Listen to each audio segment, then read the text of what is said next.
Aïe ma tête, mais qu'est-ce qui se passe? Doucement, jeune fille. Intervient une voix inconnue, qui eut pour effet de me donner un shot d'adrénaline. Mes yeux se sont ouverts et je me suis mise en position assise au même instant. Doucement, cela fait 10 heures que vous êtes inconsciente. Intervient la même voix qui venait d'un homme d'une 50aine d'années à mon avis. Il était assis à mes côtés par terre. Qu'est-ce qui se passe? Demandai-je encore. On aimerait bien le savoir nous-mêmes. Répondit-il en me montrant 5 personnes derrière lui, qui venaient vers moi. Qu'avez-vous fait? Demanda un homme en colère que je n'arrivais pas à distinguer. On se calme. Intervient le premier homme.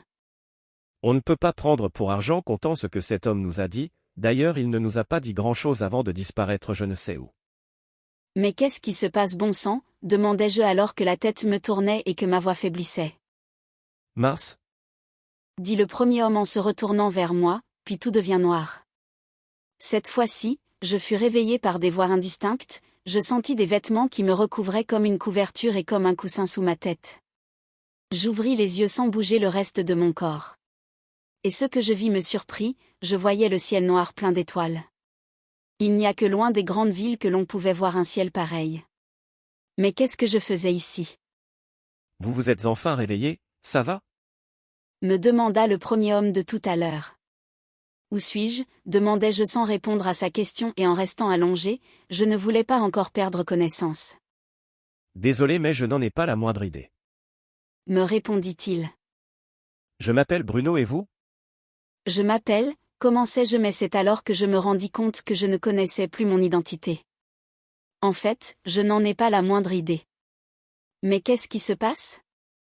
L'homme sortit de sa poche un badge qu'il me mit devant le nez. Cela vous dit quelque chose? Demanda-t-il en regardant mes réactions.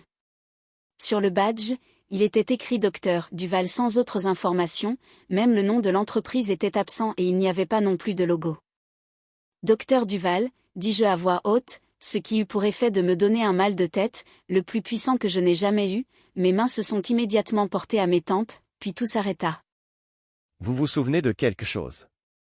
Me demanda l'homme alors que je retirais mes mains doucement de mes tempes. Le docteur Duval est un scientifique, répondis-je doucement. Pourquoi me posez-vous la question? Si vous avez son badge, c'est qu'il est ici avec nous. Il est impossible et totalement interdit qu'il soit sorti de l'entreprise avec. Et vous, qui êtes-vous? Je n'en ai pas la moindre idée, je n'avais pas de badge sur moi? Non, vous aviez celui-ci à côté de vous. Répondit-il. Mais avant que je vous explique ce qui s'est passé ces dernières heures, j'ai besoin de savoir quel est votre dernier souvenir? Sa question m'a prise au dépourvu car je me rendis compte à cet instant que je ne me rappelais de rien. Pas de nom, pas de souvenir, pas de vie, rien, que le néant. La seule et unique information dont je me souvenais concernait le docteur Duval. Je ne me souviens de rien, à part ce que je vous ai dit concernant le docteur Duval, répondis-je en essayant de me mettre en position assise. Cette fois-ci j'y suis allé doucement et l'homme m'aida. Vous rappelez-vous quel est mon nom? Bruno, il me semble, répondis-je sceptique. C'est bon, votre cerveau semble fonctionner correctement, votre amnésie est certainement liée à la blessure que vous avez à la tête. Et 2 plus 2? 4. Pas la peine de me regarder ainsi, j'essaie de vous aider. Vous voulez essayer de vous lever et de marcher? Oui, j'ai des fourmis dans les jambes, répondis-je alors qu'il m'aidait à me mettre debout. Bonne nouvelle, je savais toujours marcher. Les personnes que j'avais vues plus tôt dormaient sauf 2 ou 3 qui faisaient semblant de ne pas me regarder. Je me rendis compte au bout de quelques minutes, qu'il me guidait hors de portée d'éventuelles oreilles indiscrètes, jusqu'à un cratère.